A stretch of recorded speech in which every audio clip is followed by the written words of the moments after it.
Vicky es socióloga, doctora en sociología. Ha trabajado conjuntamente con un equipo de profesionales de diferentes especialidades multidisciplinar para elaborar un dossier que revisa el concepto de una buena muerte desde tres perspectivas, ¿no? Pacientes, familiares y profesionales. Vicky trabaja en asociación, bueno, en la agencia Aquas, que es una agencia de calidad. Si quieres explicar un poquito más, Vicky.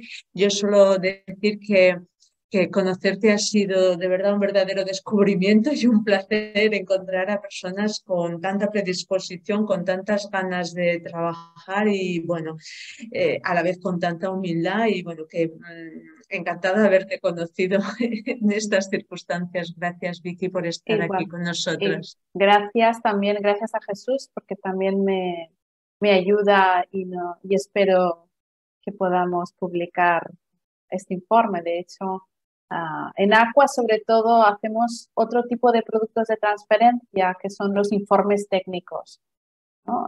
De hecho, hay compañeros, por ejemplo, no sé si conocéis el proyecto Esencial, que hacen recomendaciones basadas en la evidencia y van colgando estas recomendaciones y a veces no salen ni las autorías. Y bueno, este informe técnico es lo que hacemos habitualmente en Aquas y cada vez más hay esa necesidad de publicar en revistas. Yo creo que es, como ha dicho Jesús, una oportunidad también de sintetizar. Por supuesto, Aquas es una empresa pública, es una empresa gubernamental del Departamento de Salud. Se dedica sobre todo a la evaluación de la calidad asistencial, con enfoques metodológicos diversos y, por supuesto, siempre con diferentes sociedades científicas o perfiles clínicos. En el caso del estudio de la buena muerte, el equipo de coautores, Luisa es psicóloga, Ana es economista, Mireia es médico preventivista y detrás hay un grupo motor muy potente representando no a la Sociedad Española de Cuidados Paliativos, pero sí la catalana de curas paliativas, la Sociedad Catalana de Psicología Clínica, de Enfermería, en el marco también de la Academia de Ciencias Médicas de Cataluña y Baleares y diferentes perfiles vinculados al Departamento de Salud, a diferentes proveedores como ICO, Mutua, Instituto Català de la Salud, Parc Sanitari Sant Joan de Déu y otras. Y también, muy importante, el paraguas del Consejo Consultivo de Pacientes, donde recogemos, ¿no? Hay diferentes asociaciones y la voz de pacientes y profesionales dentro de esas asociaciones. Bueno, empiezo un poco con esta idea de que es un informe técnico. Muchísimas gracias por poder compartirlo. Tenéis toda la información en la página web de Aquas y del observatorio. Y tenemos también dos infografías que también fue un reto, ¿no? Cuando tienes mucha documentación y cuando es un estudio cualitativo, como presentaré muy brevemente, compartiré la presentación, hay que sintetizar mucho, ¿no? Y a veces empezamos con una presentación, luego el informe, las infografías nos fueron bien, sobre todo para compartir con gente que no es experta metodológica, ¿no? En los pacientes, por ejemplo, les hicimos llegar a diferentes asociaciones las infografías y, por tanto, hubo una modelo amplio, que es el informe técnico con unos apéndices. En la investigación cualitativa es importante tener, ¿no?, como un apéndice con los verbatim, si sois del ámbito de psicología y también enfermería, os dedicáis seguramente habéis trabajado con cualitativo. No sé si lanzaros la pregunta directamente. ¿Conocéis la metodología cualitativa? ¿La aplicáis? ¿La habéis aplicado alguna vez?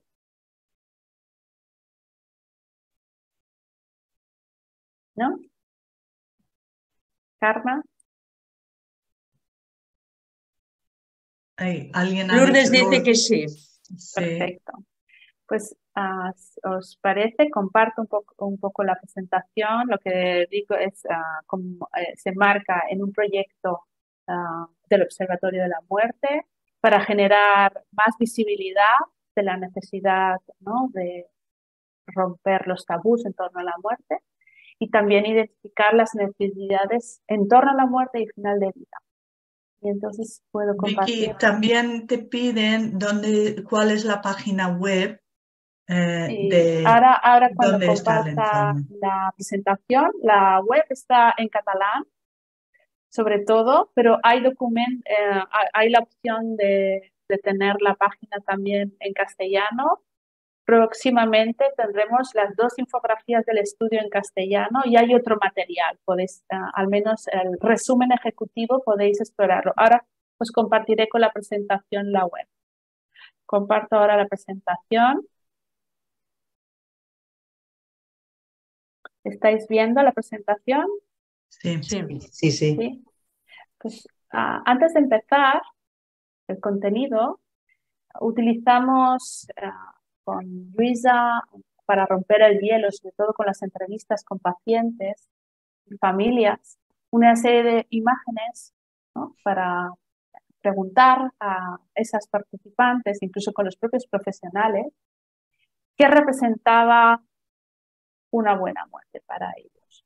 Y me gustaría empezar para romper el hielo haciéndoos esta pregunta. Si tuvierais que elegir una de estas imágenes, ¿qué imagen seleccionaríais? Pensando en qué es para vosotros, para vosotras, una buena muerte. Os dejamos unos segundos para que elijáis una de estas imágenes y si queréis podéis también compartir después por qué la habéis elegido.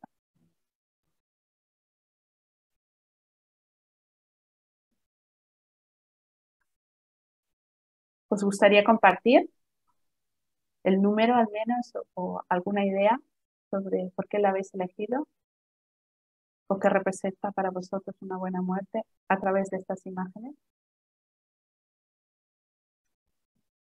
Están apareciendo números en el chat, el 24, el 11, la 5, 18, 22, 5 y 18, el 2, un precioso atardecer, el 2 también, el 5, 4, el 5, 24, María dice que le da paz, ¿no? 24 también, transformación aceptada, el 10. Pues a través un poco de estas imágenes, yo creo que fue una buena idea utilizar técnicas proyectivas y sobre todo imágenes de la naturaleza. En todo el proceso quisimos naturalizar, ¿no?, y tener esta perspectiva de naturalización del proceso de morir. Y os comparto 2 de los verbatims. Siempre en un estudio cualitativo hay verbatims que acompañan los principales resultados. Y en este caso nos quedamos con la imagen del colibrí y esta idea de esta paciente con problemas crónicos avanzados que consideraba que la muerte era como transformarse en un colibrí en medio de la naturaleza y esta idea de aletear hasta el final. Esta otra profesional en este caso también escoge el colibrí porque está lleno de vida y considera que debemos vivir así, ¿no?, activamente hasta que nuestro cuerpo nos lo permita. Y nos quedamos con la imagen del colibrí. De hecho, en el informe técnico pusimos esta imagen, ¿no?, para dar un poco de color a un tema oscuro, ¿no? Aparentemente siempre hay como más oscuridad y quisimos naturalizar con estas imágenes de la naturaleza. Muy brevemente el contenido de esta presentación. La idea es resumiros muy brevemente y en castellano por primera vez los resultados principales, la metodología que hemos utilizado, las conclusiones y recomendaciones. Podéis consultar, como he comentado, el informe técnico, las infografías en catalán estarán disponibles también en castellano en un par de semanas y esperamos publicar también en alguna revista científica siguiendo la recomendación de Jesús. Esperamos enviarlo a OnePlus, Plus One. Y podéis, si tenéis alguna pregunta al final o durante, si hay algún comentario, bienvenido. Podéis ir comentando. También es una oportunidad para compartir la utilidad de este proyecto a nivel clínico, porque siempre cuando hacemos evaluaciones y cuando colaboramos en este tipo de proyectos, siempre queremos que sean útiles, sobre todo alguna compañera ha dicho que sea útil para la práctica clínica, ¿no? Mejorar sobre todo la atención al final de la vida en torno a la muerte. Y en ese sentido nos planteamos que había pocas experiencias publicadas sobre qué es una buena muerte o una muerte con éxito, ¿no? ¿Qué puede hacer el sistema para facilitar esta buena muerte? Y por eso nos planteamos recoger las experiencias y vivencias, tanto de pacientes como familias y profesionales, en torno a este concepto, que se considera, por ejemplo, por la Institute of Medicine muy subjetivo. Los estudios que identificamos, bueno, pues un concepto bastante abstracto y por tanto se trataba de aterrizar un poco. Y en el contexto de Cataluña, sé que habéis dicho que venís también de otras comunidades autónomas, igualmente seguramente replicable, porque hemos visto similitudes con algunas publicaciones a nivel, sobre todo europeo e internacional. El Observatorio de la Muerte, esta es la web. Podéis entrar picando Observatorio del Amor o Observatorio de la Muerte. No toda la información está traducida al castellano, pero sí que podéis ir encontrando materiales en torno sobre todo a la evaluación de la calidad asistencial al final de vida. ¿Y por qué surge este Observatorio de la Muerte y coordinado desde Aquas? Porque hay la necesidad, por acuerdo parlamentario y de acciones de diferentes sociedades, entidades, hubo como un consenso en la necesidad de este nuevo observatorio para romper tabús en torno a la muerte y también entender qué hace falta para mejorar el sistema, ¿no? Y en términos generales, en la atención al final de vida, tener datos también cuantitativos. Como sabemos que los datos cuantitativos a veces cuesta mucho llegar a obtenerlos, ¿no? Cuáles son las preferencias de las personas al final de su vida, dónde es el lugar más frecuente donde mueren las personas o dónde prefieren morir. Y otros aspectos, hay estudios en Cataluña y me imagino que a nivel de todo el sistema nacional de salud, ¿no? Si dedicáis a estos temas, ¿no? Desde la Sociedad Española de Cuidados Paliativos y desde un punto de vista multidisciplinar, seguro que habéis participado en atención, en ponencias, ¿no? Haciendo alguna investigación. Por tanto, todo lo que sea mejorar la calidad y hacer visible esos elementos, ¿no? Tanto de barreras como facilitadores, yo creo que es todo, y poder compartirlos, espero que sea útil. Eso es el contexto del estudio.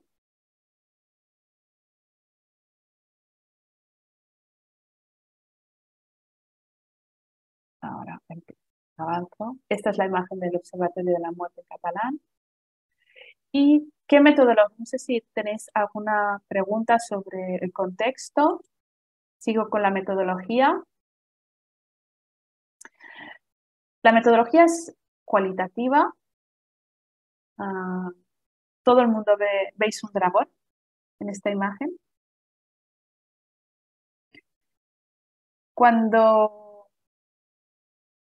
Sobre todo si estáis interpretando, ¿no? Las preferencias, las necesidades de las personas a través, ¿no? de atenderlos en el día a día. Hay discursos, hay preferencias, hay que entender, ¿no? Hay que poner orden a esos discursos.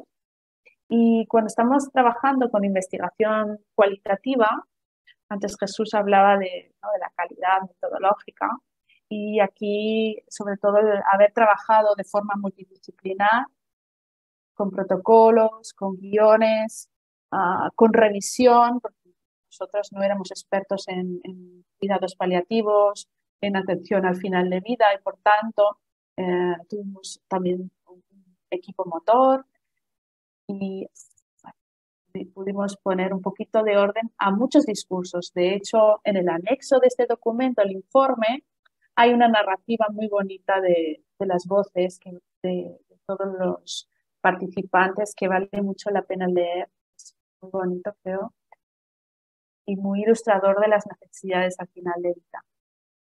Un poco el diseño y como cualquier estudio tiene unas técnicas, ¿no? Y esta parte de perspectiva en investigación cualitativa hay diferentes perspectivas. La más frecuente es la fenomenológica, sobre todo en el ámbito de la salud. En nuestro contexto queríamos entender bien qué era una buena muerte, ¿no? Es la fenomenología. Y etnográfica consideramos que a los pacientes y familiares y por el tema, este tipo de entrevistas viene desde la mes de la vertiente de antropología, pero también se utilizan por parte de psicólogos o también creo que sociólogos o otras disciplinas, enfermería, aproximar a la entrevista en profundidad en la casa de estos informantes. Entrevistamos a 23 pacientes y sus familiares, no sus familiares, pero familiares de pacientes con un problema crónico de salud. Y por otro lado, hicimos una segunda fase con grupos de discusión. En esta primera fase, estas entrevistas las hizo Luisa, psicóloga y consultora senior, es muy experta en investigación cualitativa, que como vosotros contuvo a los pacientes y a las familias durante estas 2 horas y media, explorando qué es la buena muerte, qué puede hacer el sistema para adecuar, ¿no? a las necesidades y preferencias y a sus propias necesidades. Y por otro lado, los grupos de discusión hicimos con profesionales para ampliar la mirada, sobre todo con una visión multidisciplinar, perfiles no solamente del ámbito de psicología clínica o psicología general, también enfermería, geriatría, trabajo social, medicina comunitaria, geriatría, he hecho otras disciplinas como cardiología, neurología y también representantes de asociaciones de pacientes que fueran profesionales. Y aquí lo que hicimos fue presentar muy brevemente los resultados del estudio de la primera fase con pacientes y familiares y profundizamos también en qué opinaban era una buena muerte y qué podían hacer para mejorar la atención en el final de vida en torno a la muerte. Todo esto nos llevó un tiempo el hecho de es un tema sensible. Necesitamos, por supuesto, la aprobación del Comité de Bioética, en este caso de INIAP de Oligol, que es un referente de investigación cualitativa, y también necesitamos el Comité de Ética de los diferentes proveedores implicados. Participa sobre todo el Consejo Consultivo de Pacientes de Cataluña y diferentes asociaciones, como seguramente conocéis, el de la Asociación Derecho a Morir Dignamente o la Asociación contra el Cáncer o otras como la Miquel Valls para la Salud ELA. Y bueno, la idea era esa visión multidisciplinar, ¿no? Y trabajar sobre todo el punto de vista de no solamente de las familias profesionales, sino también de los pacientes al final de vida.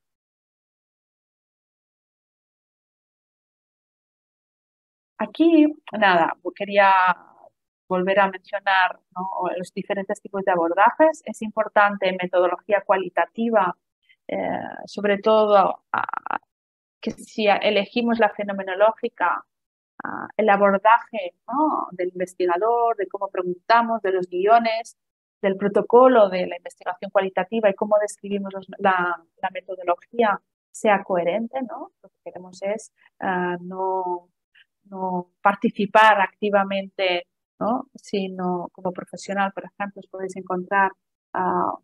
haciendo investigación más de acción.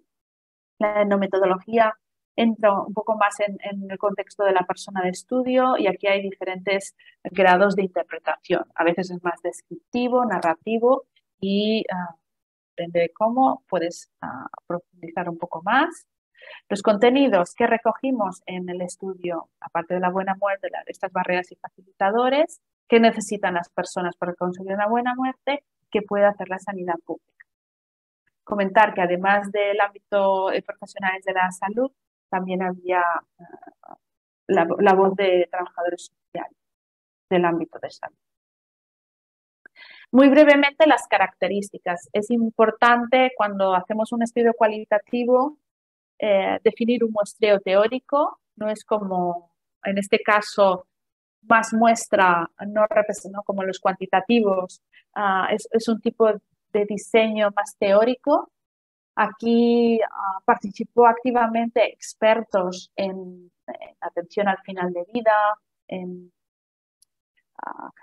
sobre todo personas, en este caso, que quisimos darle un enfoque desde personas, pacientes, sobre todo más mayores, y para empezar, para darle homogeneidad y para empezar por algo, ¿no?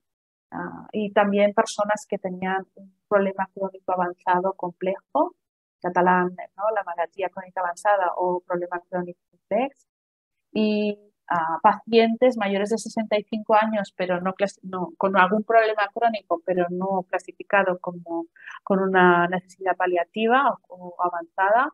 Y por último, familiares de estos perfiles anteriores. Queríamos también representatividad de problemas de salud más frecuentes, rangos de edad, aunque tuvimos sobre todo pacientes y personas de más de 65 años, ámbitos geográficos diversos, en este caso estamos hablando de Cataluña y queríamos ámbito rural y ámbito urbano, y también diversos niveles socioeconómicos. En el caso de los profesionales, queríamos profesionales que realizan atención directa, en este caso, sobre todo expertos o que realizan atención al final de vida, gestión clínica o sanitaria con una mirada más de gestión territorial y, por tanto, la planificación de servicios, profesionales que se dedican a investigación en la atención al final de vida, y en este caso priorizamos sobre todo la multidisciplinaridad y profesionales que se dedican a la atención directa y las visiones de proveedores diferentes y la multidisciplinaridad. Y en este caso, personas que se dedican a la atención y gestión, también algunas de ellas hacen investigación o docencia. Y aquí, el grupo, y por último, consideramos que íbamos a hacer como talleres, ¿no? Y en talleres, grupos de discusión creativos, tener la voz de los representantes de pacientes era interesante. De hecho, en cada grupo, los 3 grupos que hicimos de 3 horas de duración, mezclamos a las disciplinas para que hubiera una discusión constructiva en torno a los resultados, que era una buena muerte y estas necesidades no cubiertas. En torno a los resultados, esta imagen, si veis las infografías, lo realizamos con EADOP, es la empresa con la que trabajamos estas infografías, ¿no? Como el cuidado, el naranja y el azul son nuestros colores corporativos. Muy brevemente, aquí no refuerzo con verbatim, pero en los documentos lo podréis encontrar. Cuando, como conclusión, esta idea de Jesús, ¿no? De sintetizar mucho la idea de qué es una buena muerte para cada participante, ¿no? Constatamos que no había una única definición. De nuevo, hay mucha subjetividad Y una buena muerte puede considerarse tan subjetivo como una buena vida. Un poco como ha pasado en otros estudios internacionales. Es un concepto, buena muerte o muerte con éxito, muerte en paz, es subjetivo, pero para aterrizar un poco y para encontrar elementos en común, sobre todo para mejorar la actuación, ¿no? Y para haceros recomendaciones para mejorar la práctica clínica, o planificación, identificamos 8 elementos comunes, 8 elementos, no, o perfiles, que el participante diría, pues para mí una buena muerte es confort y placidez, seguridad, calidez y serenidad. No hacía falta que estuvieran todos presentes, pero identificamos 8 claves. El más universal es el confort y la placidez, la ausencia de sufrimiento físico o mental, el sentimiento de confort y bienestar, como aquella idea de vigilia hacia el sueño. La seguridad también fue un segundo elemento clave y repetido en los discursos de los participantes, como esa idea de que hay certeza de que no habrá complicaciones, comentar que es la buena muerte proyectada siempre, ¿no? Como el ideal, y una atención clínica en todo el momento, si fuera necesario. Luego está la calidez como sentimiento de amor, cariño y contención emocional, esa sensación de acompañamiento, de vínculos significativos y también buen trato por parte de los profesionales. El cuarto sería la armonía, la percepción de buena sinergia grupal. Y en ese sentido, la sinergia grupal también de las familias y de esos vínculos, ¿no? Que no haya conductas disruptivas en el momento de la muerte que pueda, pues, limitar o tener, bueno, impedir esta idea de buena muerte. La intimidad, estar en un espacio tranquilo, privado, el respeto por las decisiones de la persona o en aquella persona en que delegue. Y por último, la serenidad y la plenitud, que está más presente en los pacientes. Serenidad como sentimiento de armonía, de que se concluye bien con la vida, ¿no? Y que hay una aceptación ante la muerte y sentimiento de satisfacción con la vida.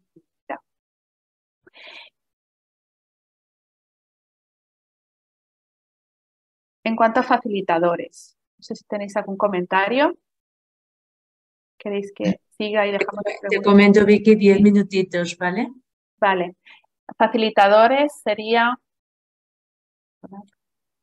Facilitadores, muy brevemente, identificamos 3 puntos de facilitadores como aquella necesidad de sentir que disfrutan de la vida en la última etapa, ¿no? Y tener un mínimo de calidad de vida previa. Esto sería el antes de morir, un facilitador para tener una buena muerte. Poder despedirse de esos vínculos o familias, sentir que pueden tener control sobre el final de su vida. Aquí hay unos verbatims que refuerzan estas ideas. Y durante es sobre todo facilitadores, atención y seguimiento clínicos, este acompañamiento emocional y morir donde los pacientes quieren o eligen.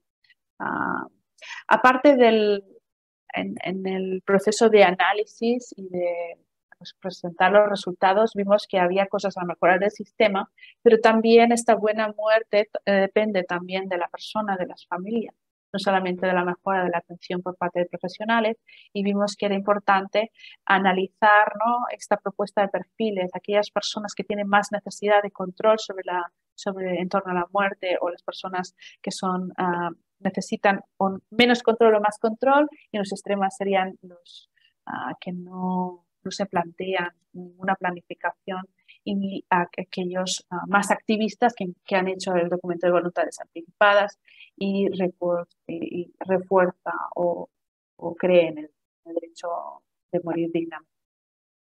Como barreras para conseguir esta buena muerte proyectada de nuevo, sintetizo en 2 ideas, ¿no? 2, 3 ideas, hay más en el documento. Dificultades para poder disfrutar del tiempo que les queda. Esta idea, ¿no? de que hay mucha burocracia y muchos protocolos, y este verbatim, ¿no? Todo este tiempo que estoy peleándome con esta burocracia, estos protocolos en torno a la dependencia, o incluso si en la ley de la dependencia, estoy dejando de vivir momentos buenos con mi pareja. Desconocimiento, esto es repetido sobre todo con los pacientes y familias, sobre los derechos y sobre los documentos existentes. Y durante, que la muerte llegue antes de hora, quiere decir, bueno, aquí hay como una... el ideal de buena muerte podría a veces ser como aquella que llega de forma inmediata, pero también argumentaban que si llega mejor antes de que se espera, no pueden hacer bien el cierre de su círculo vital, no se pueden despedir, por tanto podría ser una barrera. Que se encuentren de nuevo con actitudes, comportamientos que no les permita cumplir con su voluntad o que no haya serenidad por parte de los familiares. En torno a las necesidades no cubiertas, faltan muchas cosas que mejorar: información, apoyo para los cuidadores, formación y directrices para los profesionales, la información sobre derechos de pacientes y en este caso las asociaciones cumplen una función, ¿no? Cumplen la función de hacer llegar esa información si no llega del sistema. Apoyo psicológico, emocional, esto es muy recurrente entre los pacientes y familias y también profesionales, y espacios adecuados para morir. Por último, bueno, ya he comentado que no hay una única definición que sea universal de lo que es una buena muerte, que podría ser morir como cada uno elige, en la medida del ideal de buena muerte. Las barreras y facilitadores ayudan a hacer entender qué es una buena muerte. Hay barreras y facilitadores que depende de cómo se vivan o se gestionen, pueden ser un facilitador o una barrera. Y como un poco como conclusión, estas 4 ideas como recomendaciones, ¿no? Escuchar, vosotros seguro que lo hacéis en el día a día, ¿no? Que le piden escuchar y son recomendaciones basadas en las voces de las personas que participan. Escuchar, implementar acciones de sensibilización en torno a la muerte, fomentar el reconocimiento y formación profesional al final de vida, otorgar más recursos, sobre todo para la dependencia y para cuidadores, y simplificación de procesos. Me quedo con esta idea de línea roja, me gustó esta analogía, ¿no? En entender hasta qué punto entiendo que ya hay herramientas existentes en torno a la planificación de final de vida, pero la línea roja surge de los discursos en el estudio cualitativo para entender, ¿no? Cuál sería aquella pérdida, aquella línea roja a partir de la cual el paciente, la persona, ve la muerte como un acto liberador ante un contexto de diagnóstico de salud irreversible, y por tanto innecesario, cruel, humillante e insoportable, y que entender esas líneas rojas de los pacientes por parte de los familiares y profesionales ayudaría a entender, ¿no? Las preferencias y las necesidades de la persona. Estas son las recomendaciones que podéis encontrar en más detalle que he resumido. Y me voy de nuevo al informe que podéis encontrar en versión en catalán y las infografías. Tengo un par de preguntas. Antes de esto, alguna bibliografía recomendada de investigación cualitativa. Me gusta mucho Carlos Calderón, este artículo que está de libre acceso, con criterios de evaluación de la calidad de investigación cualitativa. Creo que Jesús también ha mostrado como una página donde podéis encontrar los criterios de calidad metodológica de diferentes diseños. A mí me ha gustado siempre mucho, es un sociólogo y también médico de primaria. Y estos 2 autores, Caroline Popp y Nicholas Mays, hace tiempo que les sigo por temas cualitativos y identifiqué este libro que está muy bien, que espero comprar en breve, Qualitative Research in Healthcare, o puedes poner la versión online. Este otro informe de la organización de la OECD sobre qué aspectos hace falta mejorar para obtener una mejor atención al final de vida. Y por último, esta revisión sistemática también sobre el tema y recientemente publicada sobre elementos y estudios que hablan de bueno, agradecer sobre todo para que veáis el equipo de coautoras, Luisa y Ana, junto a Grupo Motor. Si tenéis cualquier consideración a través de Karma, podéis hacernos llegar cualquier pregunta, duda o diferencia. Me gustaría pasaros la pregunta un poco de espacio para formular alguna pregunta, algún comentario, alguna consideración que seguro que nos ayuda también a entender sobre todo si es útil o no este estudio. Karma, cuando quieras o abro cuando queráis a cualquier que puede compartir. A ver si nos vemos. Ya dicen por aquí que muchas gracias, que tienen ganas ya de leerte. El estudio ha sido de verdad, yo que he tenido la oportunidad de leerlo, ya se lo recomiendo a todo el mundo. La verdad es que es muy, muy interesante este desarrollo que habéis conseguido hacer, ¿no? Estos 8 clústeres que habéis definido me parecen fantásticos. Bueno, no sé, dejo abierto para si alguien quiere hacer alguna pregunta. Hay una pregunta que hace Lourdes en el chat, que está preguntando por si podrías un poco profundizar en la metodología, en el análisis concreto, y dice la codificación de los discursos. En este caso, este análisis lo hizo Luisa Fernández, la compañera, y lo que hicimos es, primero, generar unos guiones preestablecidos y acordados de las grandes áreas temáticas. Tanto en el caso de pacientes, hubo un guión para pacientes y un guión para familias. Por tanto, por ejemplo, nos focalizamos, la estructura fueron estas 4 o 5 áreas temáticas. Se hicieron transcripciones de cada entrevista, estas 3 horas, de forma literal, y se hizo un preanálisis, un vaciado en función de estas 4 áreas temáticas. Se hizo a nivel primero de pacientes y luego de familias, ¿no? Las entrevistas, y ver estos aspectos en común, ¿no? De síntesis o ideas que emergían tanto en el caso de todos los pacientes como familias, por ejemplo, en torno a qué consideraban una buena muerte y una lectura vertical cada entrevista y de forma global, ¿no? Seleccionando, pues, por ejemplo, los quotings o ideas más relevantes y luego horizontal. Lo más complejo dentro de un análisis cualitativo es precisamente el estudio, es el análisis. Normalmente colaboramos, yo he hecho análisis de contenido, pero en este caso es análisis del discurso, más complejo.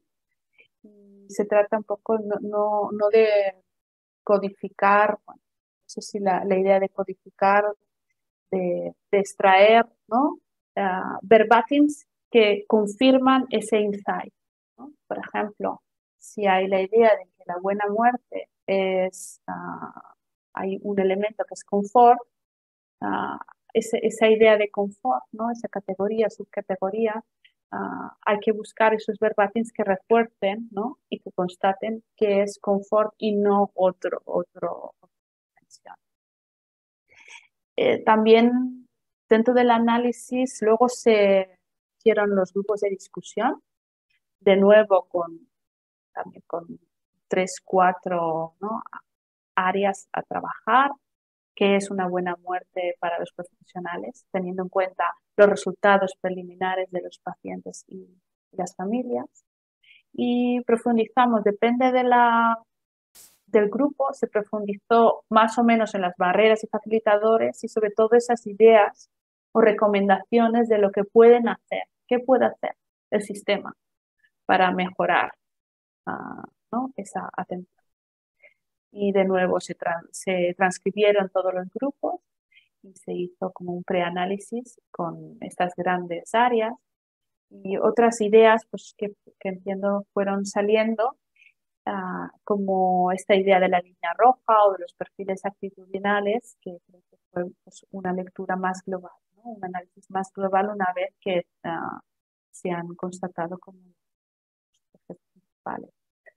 Esto tendría que haber estado también la Luisa para acabar. Es la parte de investigación cualitativa. Recomiendo estar siempre, siempre con un analista cualitativo senior, en este caso es complejo. Y también otro importante, no solamente tener a investigadores expertos en metodología, investigadores expertos en la selección cualitativa, en evaluación de servicios, sino también expertos en la temática. Es decir, nosotros no éramos expertas, ¿no? Y por tanto necesitábamos personas que os dedicáis a la atención al final de vida y a cuidados paliativos que validaran ciertas clasificaciones y ciertos insights, porque igual eran siempre detrás, o sea, la figura del dragón, ¿no? Estamos interpretando discursos, realidades y por tanto es necesario validarlo. Y por eso la figura del grupo motor en un estudio es muy importante, ¿no? Y personas de diferentes perfiles para ir presentando los resultados y ver la coherencia. No sé si he respondido. En el informe se documenta un poco más de este análisis, ¿no? Y de todo el proceso metodológico seguido. Y otro punto importante, muy, muy importante, es el comité de ética e investigación. Creo que la labor, aunque a veces implica más trabajo, pero presentar a un protocolo de investigación, discutirlo y presentarlo a un comité de ética es muy interesante, muy importante, que luego te lo piden para publicarlo en la revista, ¿no? Pero también te pone a prueba un poco si ese protocolo, ¿no?, está bien metodológicamente. En ese sentido, yo creo que el protocolo CEI, al menos del ICO, del Parc Sanitari Sant Joan de Déu, creo que también fue en Mutuam y además del IAP, nos hicieron preguntas, ¿no?, que te ponen a prueba como para filtrar previamente. Lo mismo que harían los revisores de una revista, pero sobre el protocolo. Recomiendo mucho tener, ¿no?, detrás estas revisiones, porque al final en el ámbito de la salud siempre hay como mucha exigencia, ¿no? Por ejemplo, mi compañera o las personas que se dedican al ámbito de la consultoría, a veces, muchas veces, por ejemplo, para planes de salud o a nivel de hospitales, seguro que también, o centros de salud, para trabajar los planes estratégicos se contratan a consultores. Y en ese sentido, a veces se hacen informes, pero no se publican. Y si este informe técnico se publica, necesita unos requerimientos. Pero lo que quería decir es que muchas veces, dentro del ámbito de la psicología, sociología, antropología, se da por supuesto que hay calidad, ¿no? Y en el ámbito de la salud hay como muchísima más exigencia, ¿no? Venimos de los ensayos clínicos y hay como, pues, hay diferentes corrientes que dicen que no hace falta ni tener checklist. Yo llevo un tiempo en el ámbito de la salud. Creo que es importante porque te ordena, ¿no? Y pues, este artículo de Nicholas Mays y Catherine Pop, pero también, por su nombre ahora mismo, un segundo, el que he mencionado, ¿no? Pues habla de como esos criterios importantes a tener, Carlos Calderón, para tener en cuenta en estudios cualitativos. Es muy importante porque te ordena también previo a la investigación, ¿no?, el protocolo, y eso te ayuda primero a hacer el protocolo y luego a trabajar el campo y a ir corrigiendo cosas si es necesario. Bueno, Vicky, estamos fuera ya de tiempo, no queremos robaros más tiempo. Me encanta ver este chat con tantos agradecimientos. Creo que es verdad que habéis hecho una gran labor. Te digo que me parece un excelente trabajo y lo más importante yo creo que es que puede ser replicable, ¿no?, en otras comunidades, en otros lugares, ¿no?, en otros países y que esto puede generar una buena red ¿no?, de soporte unos con otros, de conocer, de profundizar en este tema que me parece de verdad que habéis hecho una gran definición del tema, que sea, como has dicho, abstracto, pero al final lo habéis llevado a la tierra, ¿eh? Desde luego lo habéis puesto, ¿no?, muy, muy, ¿no?, Espero que sea sobre todo útil, porque nos dedicamos a la evaluación de servicio y publicamos, a publicar por publicar. Creo que el reto es la transferencia del conocimiento y llevarlo a la práctica, ¿no? A dar a conocer, no publicar por publicar y hacer carrera profesional, ¿no? Que está bien y que se vea a través de las publicaciones, pero también lo que queremos es que sea útil, que llegue a las personas que tienen que llegar a esta gran labor que hacéis de atención, de gestión directa con las personas y que sirva de, bueno, a veces para, los informes ponen también sobre la mesa herramientas ya existentes, ¿no? Que estáis, que es a los cuidados paliativos, ¿no? Atención al final de vida, que hay herramientas existentes, seguramente estudios, y lo que procuramos es también visibilizarlo, ¿no? También, por supuesto, detectar áreas de mejora que siempre las hay.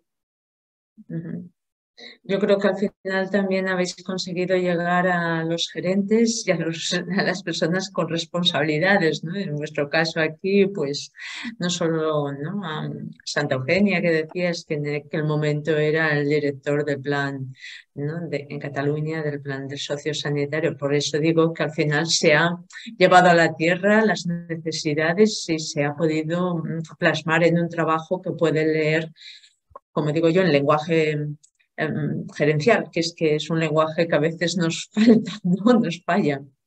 No, y la planificación de servicios desde la visión esta del Departamento de Salud. Y muchísimas gracias por esta invitación y este espacio para compartir. Gracias a ti, Vicky, y gracias a todos los que habéis estado hasta el final. Ya digo, con 10 minutos de más de tiempo. Creo que, bueno, que los que no conocíais este espacio, pues habéis podido conocer un poquito lo que hacemos también desde la psicología paliativa, desde Psicopalis, desde el grupo de psicólogos de la SEPAL, que es la Sociedad Española de Cuidados Paliativos, y bueno, queremos agradecer vuestra presencia hoy aquí. No sé si Lori quiere comentar algo más o... Pues encantada de esta sesión. Muchísimas gracias, Vicky. Muchísimas gracias, Jesús. Y un poco como que cuando hemos empezado, quizás nos faltaba como enmarcar, sí, estamos dentro de estas sesiones. Es la 10ª sesión de formación, de intercambio de conocimiento de Psicopalis. Es la primera que abrimos a público. Hasta ahora las sesiones han estado dirigidas específicamente a psicólogos de SECPAL, de la Sociedad Española de Cuidados Paliativos, y esta vez hemos abierto a más personas. Os animamos a haceros socios, si no lo sois, de SECPAL, o de participar, si eres psicóloga, ¿no?, en este grupo de trabajo.